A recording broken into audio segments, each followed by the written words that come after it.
আমাদের ফরিদপুরে আসলে ব্যাপক পরিমাণে পেঁয়াজ রোপণ করা হয়।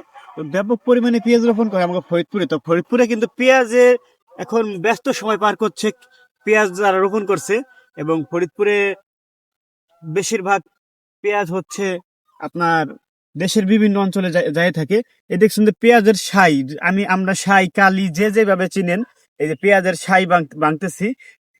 আপনার পেঁয়াজের সাইটা ভাঙে দিলে হচ্ছে কি, পেঁয়াজগুলো হচ্ছে নিচে চলে যাইয়া বড় হবে, পেঁয়াজগুলো বড় হবে। এবং পেঁয়াজের সাই ভেঙে দিলে পেঁয়াজের গোড়ায় শক্তি পাবে।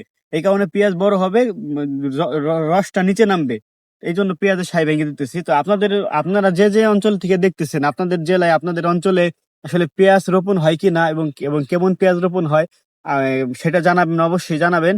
আমাদের এখানে কিন্তু ব্যাপক পরিমাণে পেঁয়াজ রোপণ হয়। এবং আমাদের এই ফরিদপুর জেলার পেঁয়াজ কিন্তু আমাদের বাংলাদেশের বিভিন্ন জেলায়, বিভিন্ন বিভিন্ন শহরে যে থাকে।